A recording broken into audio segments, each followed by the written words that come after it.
Hi friends, இந்த ஸ்பீடில் வந்துட்டு ஃப்ரேசஸ் அதிகமாக இல்லாமல் இண்டிவிஜுவல் வேர்ட்ஸ் வந்து அதிகமாக இருந்ததுனால டைம் வந்துட்டு 6 மினிட்ஸ்க்கு ரீட் பண்ண முடியலை. ஸோ வந்துட்டு 7 மினிட்ஸ்க்கு ப்ராக்டிஸ் பண்ணிக்கோங்க. ரெடியாக இருந்துக்கோங்க. Ready, start. Mr. Speaker Sir, coming to the budget estimates, I am not going to deal at length with the amounts allotted to various departments. I shall deal only with the major policy of the government which should be adopted in future for the welfare of the state in the sphere of education, which could be put down under three categories, namely college education, school education and primary education. There is a shortage of teachers even as we have with regard to food and cloth. It is the case so far as secondary grade trained teachers are concerned. In order that there may not be any shortage of teachers and to get over this situation, I suggest that the minimum salary for teachers should be raised from the present level.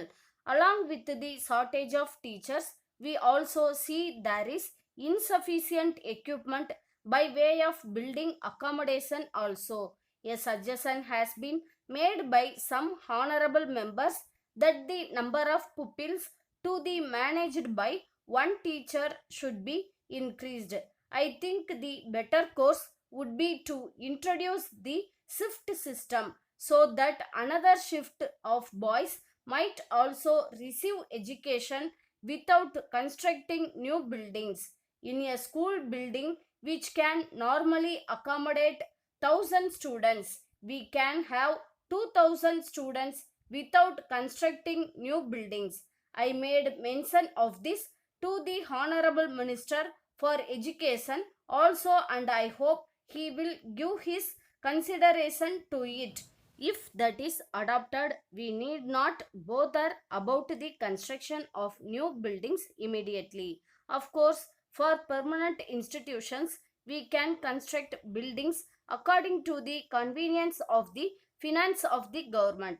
It may also be noted that the shift system in the matter of education is being adopted in some Western countries also. I wish to say a word about land revenue and agriculture.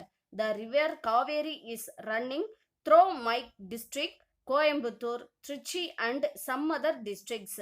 There you have forest lands. Several departmental officers have recommended that these lands may be converted into wetlands. It is capable of producing fine paddy every season. There will be not need for the grant of any subsidy.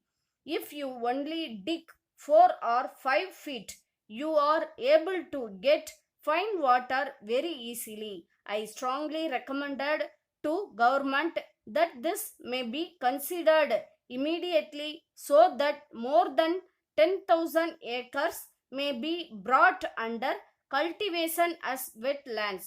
I am sorry to say that the health of the pupil does not receive as much attention as it ought to. Sir, at present we find that the medical department seems to be an agent for distribution of foreign medicines. They recommended foreign medicines to everybody without taking into consideration their capacity to buy. I do not blame them for it. I do not mean to suggest that the Western system of medicine is bad.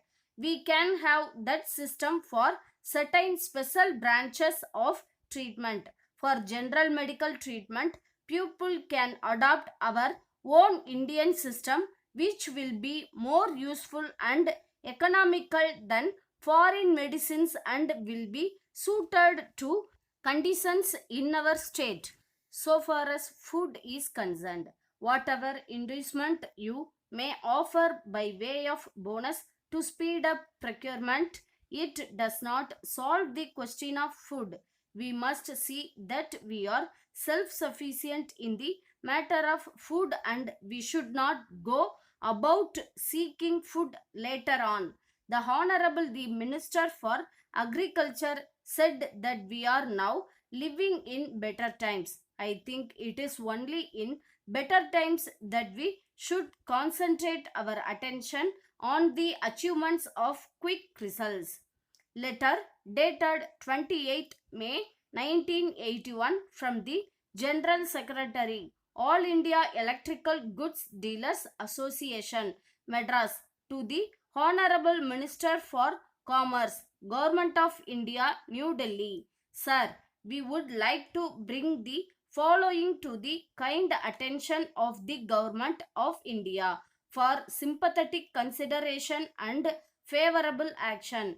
It is a matter for regret that the Government of India has not so far decided to lift the ban on import of high power electric motors by the members of the association during the current year, in spite of several representations made by the association. We feel sorry to inform you that no favorable orders have so far been issued in the matter.